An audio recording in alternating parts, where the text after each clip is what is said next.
আগামী অক্টোবরের মধ্যে ট্রাইব্যুনালে সাবেক প্রধানমন্ত্রী শেখ হাসিনার 4 মামলার রায় হবে বলে আশা প্রকাশ করছেন আইন উপদেষ্টা। তবে শেখ হাসিনাকে বাংলাদেশে ফেরত দেওয়ার অনুরোধ ভারত নাকচ করতে পারে বলেও মন্তব্য করেন তিনি। বৈষম্য বিরোধী আন্দোলনে গণহত্যা এবং এর আগে গুম খুনের ঘটনায় আন্তর্জাতিক অপরাধ ট্রাইব্যুনালে হওয়া মামলাগুলোর মধ্যে 3 থেকে 4টির রায় অক্টোবরের মধ্যে পাওয়া যাবে বলে আশা প্রকাশ করেছেন আইন উপদেষ্টা। সচিবালয় বিকালে এক সংবাদ সম্মেলনে এই আশা প্রকাশ করেন তিনি। জানান এইসব মামলায় সাবেক প্রধানমন্ত্রী শেখ হাসিনা, তার মন্ত্রিপরিষদ সদস্য, বিভিন্ন আইন শৃঙ্খলা বাহিনী সদস্য, আওয়ামী লীগ নেতাকর্মী সহ জড়িতদের আসামি করা হয়েছে।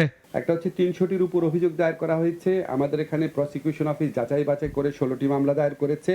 4টি মামলার তদন্ত কাজ এ মাসে সম্পন্ন হচ্ছে।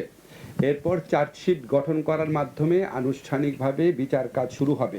সাবেক প্রধানমন্ত্রীর বিচার কাজ শুরু হলেও বৈষম্য বিরোধী আন্দোলনের মুখে গেল বছরের 5 আগস্ট পালিয়ে যান ভারতে। ভারত কি সাবেক প্রধানমন্ত্রীকে ফেরত পাঠাবে বিচারের মুখোমুখি হতে? 300টির উপর অভিযোগ দায়ের করা। অবশ্য আইন উপদেষ্টা বলছেন, শেখ হাসিনাকে ফিরিয়ে আনার জন্য আনুষ্ঠানিক প্রক্রিয়ায় চিঠি দেওয়া হয়েছে।